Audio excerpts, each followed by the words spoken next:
nag-start noong 2018 pa po. Yung facility. Facility. So, giniran siya from PhilFIDA, Philippine Fiber Development Authority. Yun. So, naghahanap sila ng lupa, ng place kung saan pwedeng paglagyan ng facility. So, bale, si Pangulo kasi nag-start yan. Kaya nagkaroon kami ng ganitong facility dito kasi si Kuya Janjan, matagal na siyang trader ng buli at saka ng buntal. So, isinasama siya ng PhilPIDA kung saan parte ng Pilipinas para magturo kung paano mag-hand pulling.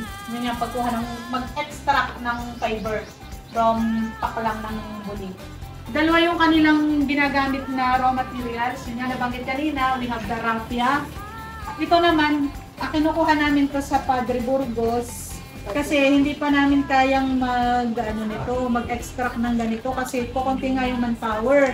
Whereas, ito namang buntal, yun nga, through Kuya Janjan, so meron na kami taga-extract, siya na yung nagsusupply nito sa amin. As you can see, being the pinsan ng niyog, ang buli, napakadami din niyang gamit.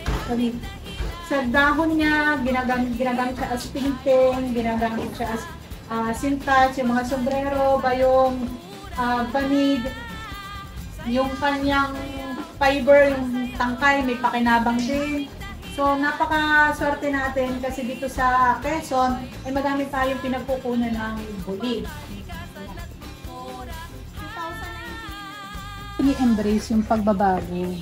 Kasi malaking tulong ito, hindi lamang sa ekonomiya ng Sariaya. So, actually, very popular na ngayon sa international market ang handicraft. Talaga ng weaving industry. Kasi, lalo na sa panahon ngayon na nakakaranas tayo ng mga climate change at kung ano-ano pa. So, napakalaga na bumalik tayo sa basic na paggamit ng mga raw materials na available sa maker natin.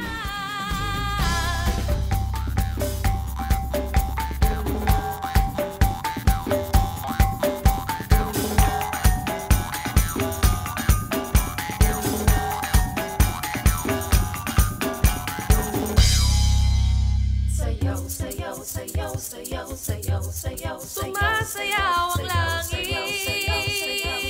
habang lupa'y umaawi.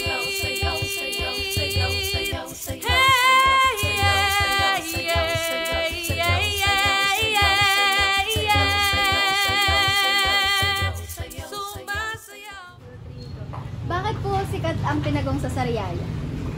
Kasi yung pinagong sa Sariaya, dito talaga siya nag-originate.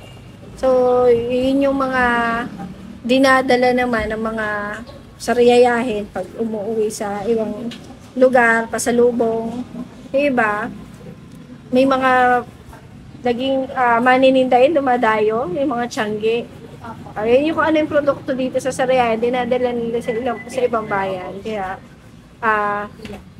nakilala din siya sa ibang lugar, ang pinagong Sariaya.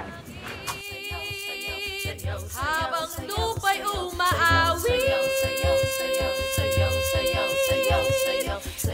Ngayon guys, dito naman tayo pupunta ngayon sa Treat House kung saan pinicture dito ni Ninong Rai sa FB.